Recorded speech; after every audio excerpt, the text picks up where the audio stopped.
I want to start off. There's one of my favorite quotes from William Gibson, who's a good one for quotes. Oh, yeah. The street finds its own use for things, uses the manufacturers never intended. What did you learn as you democratized the tech of credit cards, of making sure that everyone had access? How were people using it in unexpected ways? So the most unexpected use was attorneys who were taking these massive payments on Square and paying us 2.75%. And I couldn't figure out why they were using it because attorneys, at least in my country, take retainers. Right. And we were seeing all these retainers, and I called up one and I said, why would you pay us a percentage? Why didn't your client just write you a check? And the attorney said, the clients that I represent don't have $5,000 in their checking account, Right. but they do have $5,000 of credit on their credit cards. And these are, attorneys who were basically, criminal defense attorneys. And they were using our system to access the credit function of the card, and I thought that was really interesting. Okay, so what you're seeing then is once you actually change the rules, you allow people to actually purchase services that they couldn't purchase before. Like these people maybe wouldn't have access to legal representation because they simply wouldn't have had a way of being able to pay for it. Yeah, and it's more like speed, right? If you're in a position where you need an attorney, you probably need an attorney quickly. Yeah. Right? So the ability to sort of provide that instant access it was surprising to me. It was a use case that I saw, and I was like, wow, I never would have predicted that. Okay. All right, so it was really good to get the story of Invisibly and where that's going. And I have a really good, I think it's a very on-point question. On Friday this week, the GDPR, the General Data Protection Regime, have you been getting a lot of emails, folks, from services you forgot you signed up for indicating they're changing their privacy terms? It's because there's this thing called the GDPR that will go into effect in the EU on Friday.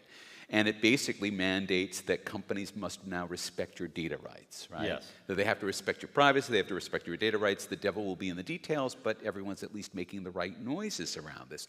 And a lot of the reason that we're in this and that we need a GDPR is because of this original sin of content being free or content being delivered, as you point out, that there's a decreasing return for success, that success is selected against rather than selected for.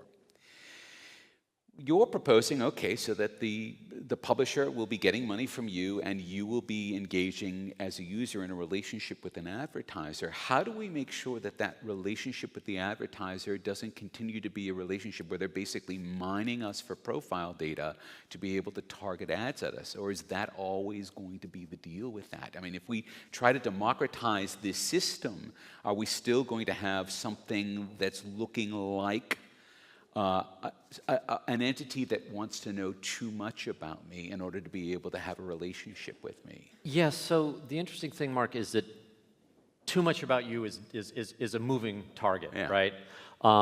So what we envision as an ideal system is one that at its base level is completely passive. In other words, you don't have to do anything and the system gets better and improves for you. But then if you choose to engage, we say, hey, look, if you are willing to trade your attention for access to content, which is essentially the bargain we're making right now. When we watch any ad-supported medium, we're essentially trading our attention on the advertisements for access to the content. So if that's a trade you want to make, we just say, okay, how do you want to make it? What do you want to trade on? So for instance, there's a lot of information about me that I don't want to trade on. Okay, I really don't want you targeting my kids. Right. Okay, but I'm perfectly fine targeting my wife. Because she's grown up, she's able to make her own decisions. She's fine. She's a lawyer. She's tougher than I am. And she's about to buy a house full of furniture, okay? So right now, if you give her furniture ads, that's a very valuable target. And I'm happy to share with the advertising world the fact that, Anna McKelvey is about to spend a bunch worth of cameras. She's going to spend a ton of money filling up a living room. Go get her, right? That's a fair trade, and that's one I choose to make. So the idea here is you give the consumers, first, an honest description of what's happening, and then second, the choice of how to play the game, and third, the choice to opt out. Because the other thing in our system, and I didn't describe the system, I don't want to make a commercial for a product that doesn't exist. The other option is to just say, look, why do I have to buy ads at all? Why do I have to see ads at all? Because I'm really sort of inefficiently trading my time for pennies. Here's $3, make them all go away. I mean, if you look at what your eyeballs earn for the people who make the stuff that you watch, you would be insulted. Like, it's so little money. You know, we're talking fractions of a penny.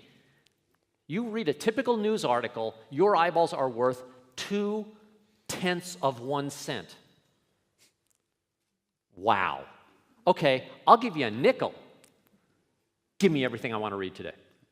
So we allow you to choose wherever on that continuum you want to be. Okay. But we have to be honest with people about it first. We have to wait until they're ready to engage, because you don't want to force anybody to do this. And it doesn't make sense to plug the does it make sense to then just plug the audience directly into the creator, or is that where we've come into the problem? Because that the creator shouldn't be focused on that. So I don't know what you mean by plug the audience directly into the creator. We want people selecting the media that they want, and we want that selection to have variable pricing. So in other words, if you just read something that's excellent, we need to figure out that you thought it was excellent, as opposed to something that you thought was trash that you may have spent the equivalent amount of time on. And it turns out you can get that signal off people's behaviors without having to bother them too much. And then you can use that to price the content in a way that is invisible. And we're talking about fractions of a cent here. We're talking about so little money that nobody actually cares about it. And this is actually one of the classic problems that I spent 6 weeks at the Fed trying to figure out the solution to. And that is, with a system like this, we're talking about such little amounts of money that nobody cares. Does anyone care about, like, a quarter cent versus 2 cents? We don't even have a penny in Australia. You just got rid of it. 5 cents is as small as we go. God, I love this country. Like, this is, you get it, right? Yeah. Penny, you know. Oh, even 5-cent pieces. I mean, how many of us actually even track those anymore? Okay, so let me ask, because you now brought it up. It's really interesting to have the opportunity to talk to someone who's actually in the Fed, because the Fed, the big central bank that sort of controls the world in some sense, I mean, this is the sort of the conspiracy theory around it, but you're an independent director. What does that actually mean in practice for you? That means I'm the least qualified guy there. We'll come to that in a minute, because I doubt that's the case. No, really. So my role at the Fed is really to provide insight into the parts of the economy that I get to see. Right. So we're talking about some manufacturing, some training, some of the Square data. But really what the Fed does is very important. They try to maximize employment, and they try to keep currency stable. Right. That's about it. And they are a federated entity, so they're independent groups, and I'm one of 12 independent directors on one of the 12 independent groups. So we are responsible for just basically trying to make sure they have good data, and then very, very smart economists try to do their best to make decisions. And it's apolitical. So the Fed does not have, so one of the things that's wonderful about being on the Fed is you are not allowed to participate in politics. Right, so they basically, they ring fence it for you. Yeah, very helpful. So I wonder about this. I was on a show here in Australia called The New Inventors, and because I have a background in computing, whenever there was anything that was submitted as an invention to the show that had a chip in it, Mark was on that show. Oh, cool. And I suspect that when something comes to the Fed that's a bit fintechy and a bit weird, they go, hey, Jim, gotta look at... Yeah. What do you think about cryptocurrency? Yeah. I can do an hour on that. So you're the Fed geek. Really? Yeah. Well then, but this, that's a good byline. It's a good byline. Picturing the T-shirt. So this brings up a really interesting question. I had the opportunity a few years ago to go to Africa. Now, Africa, of course, has been sort of in the forefront of what we would think of as modern fintech. There was a project called Pesce that came out of Kenya, in 2007, and I got to speak to the central bank governor who had approved the project. And he said, Mark, if we had any idea it would be that successful, we never would have let it through. And you talk about stability, you talk about making things good for a business environment, but at the same time, we have this incredibly dynamic fintech sector that is constantly turning out crazy new products and services that can affect the money supply. I mean, when the Bitcoin bubble went up, that certainly has knock-on effects in the economy. So how do you and how does a central banker balance that need for innovation, that we have to keep on moving forward, that we have to keep on solving problems with this need for stability? Well, I mean, it's done dynamically. Okay, so you don't have, so the interesting thing about technology is it's always moving. The rate of change is increasing, and regulation is important, okay? So I'm not one of these sort of weird libertarians that sits there and says, we should have no central control. No, we want that. Like, government is really good, and I think here in Australia, particularly, you guys have a highly functional government compared to some of us. I thought you weren't allowed to be political. I didn't say who, and we're not broadcasting. But the point is that you want this sort of dynamic balance between regulators who pretty much know what's going on and are going to be slow, but they are going to be setting down the rules. And then you want innovators who are using the rules. Okay, so GDPR, great idea. Is it going to screw stuff up? Yes. Is it sort of half-baked? Oh, absolutely. Is it better than nothing? Yeah, it's a good start.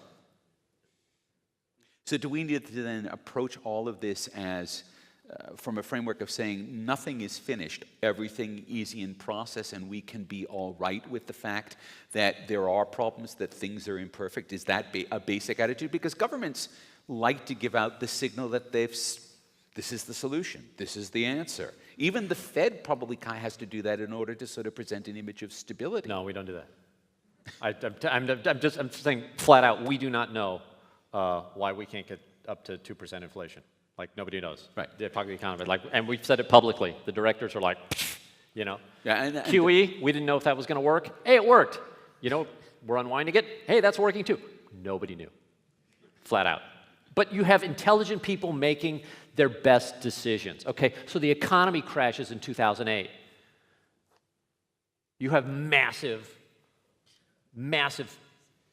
You know, we didn't have a crash here, right? Yeah, I know. Okay. You guys are doing just, it. just. But ours did, you know, and we didn't know what to do. So smart people tried something new. They put $4 trillion on the balance sheet, and it worked. At least we think it worked. I mean, it seems to have done what it was supposed to do. And that's how you do it. You put these people in charge, give them good data, and then try to keep them out of politics too much so that they are able to make decisions. And it's been very positive. I've been really humbled at how intelligent and thoughtful the folks at the central bank are. Well, this is, I mean, my impression with central bankers is they're deeply thoughtful and deeply concerned about the economy that they're managing, that they know at the end of the day that if they break the economy, then everyone gets hurt. Yeah. Okay, so we've been talking a lot, I guess, about transitioning away from advertiser models, and we're actually seeing other models. So you have the Netflix and the Spotify model, which are subscription models. Do you think that since we have that in music and in movies, it may in fact start to move into printed content in a different way than we're seeing today? It may, except for one problem.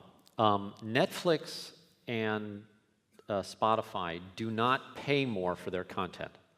So those two entities are essentially harvesting content that was created using other models. So if you actually are a musician and you try to live on your Spotify check, does anyone here is a professional musician? Does anyone here? Does anyone here sell on Spotify? Nobody. Okay. See, it doesn't work.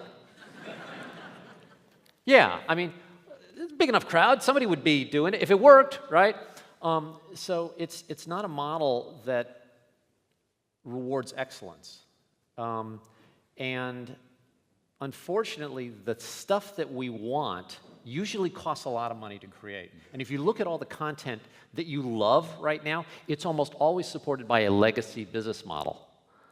What I mean by that is the news, hey man, maybe that's a printed page that it originates on, or at least it's an entity that has 200 years of momentum making that printed page.